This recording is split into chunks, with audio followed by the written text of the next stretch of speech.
शाम का वक्त था और आसमान में फैली उदासी ठीक वैसी ही लग रही थी जैसी कबीर के भीतर चुपचाप जमा हो रही थी, क्योंकि कुछ एहसास ऐसे होते हैं जो दिन में नहीं उभरते, वो बस सूरज ढलने के बाद दिल के कोनों से निकलकर सांस लेने लगते हैं।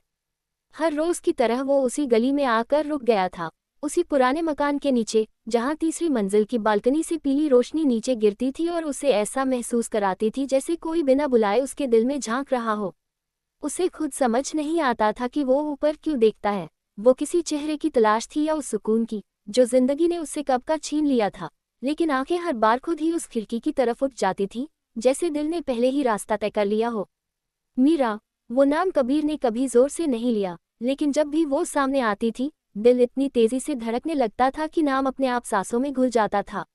मीरा उम्र में उससे बड़ी थी, जिंदगी के उतार चढ़ाव को करीब से जान चुकी थी, और शायद इसी वजह से उसकी आंखों में वो ठहराव था जो किसी जवान लड़की में नहीं, सिर्फ किसी टूटी हुई लेकिन मजबूत औरत में मिलता है। पहली बार जब वो सीढ़ियों में मिली थी, तब कोई खास बात नहीं हुई थी, बस एक छोटा सा पल सब्जियों का थैला हाथ से फिसलते फिसलते बचा। कबीर ने आगे बढ़कर पकड़ लिया और उंगलियां हल्के से छू गईं।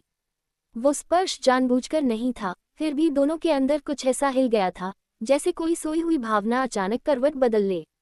दिन बीतते गए, बातें बढ़ती गईं, कभी छत पर, कभी दरवाजे पर, और उन बातों में ज्यादातर खामोशी होती थी, क्योंकि जब दो लोग एक दूसरे को महसूस करने लगते हैं, तो शब्द बोझ लगने लगते हैं। मीरा को पुराने गाने पसंद थे, वो गाने जिनमें शोर नहीं, एहसास होता है, और कबीर हर बार उसे सुनते हुए सोचता था कि कुछ लोग खुद भी किसी पुराने गीत की तरह होते हैं, धीमे, गहरे और देर तक याद रहने वाले। उस दिन बारिश तेज थी, कबीर भीगता हुआ ऊपर पहुंचा, और मीरा ने बिना ज्यादा सोचे उसे अंदर आने को कहा, शायद इसलिए क्योंकि कुछ फैसले दिमाग नहीं, हालात करवाते हैं।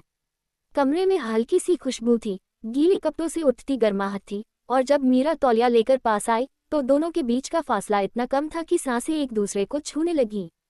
उंगलियां फिर से मिली, लेकिन इस बार उस स्पर्श में मासूमियत नहीं थी, उसमें सवाल थे, डर था, और वो खिंचाव था जिसे नजरअंदाज करना खुद से बेईमानी होती। मीरा ने हाथ पीछे खींच लिया, सॉरी, लेकिन वो माफी हाथ के लिए नहीं थी, वो उस एहसास के लिए थी जो अब रोकना मुश्किल हो चुका था। उस रात दोनों सो नहीं पाए, क्योंकि कुछ एहसास नींद से ज्यादा ताकतवर होते हैं, और आंखें बंद करते ही और साफ दिखने लगते हैं। अगले दिन मीरा ने कॉफी के बहाने कबीर को बुलाया, और वो मुलाकात बातचीत नहीं, एक सच का सामना थी, जिसमें उम्र, समाज और रिश्तों के नाम सब एक एक करके बेमानी होते चले गए। मैं जानती हूँ ये ठीक नहीं है, मीरा ने कहा था, लेकिन ये झूठ भी नहीं है, और कबीर ने पहली बार महसूस किया कि सच अक्सर असहज होता है। जब वो करीब आए, तो कोई जल्दबाजी नहीं थी, कोई भूख नहीं थी, बस वो इंतजार था जो दोनों ने कब से अपने भीतर पाल रखा था। पहला चुंबन हल्का था, थरथराता हुआ, जैसे दोनों खुद से पूछ रहे हों कि क्या वो सच में ये कर रहे हैं, और उसी चुंबन में जिस्म से ज्यादा आत्मा कांप उठी थी। उस रात उन्होंने खुद रोक लिया, लेकिन रोकने के बाद भी सब कुछ बदल चुका था, क्योंकि कुछ छू लेने के बाद लौटना नामुमकिन नहीं होता।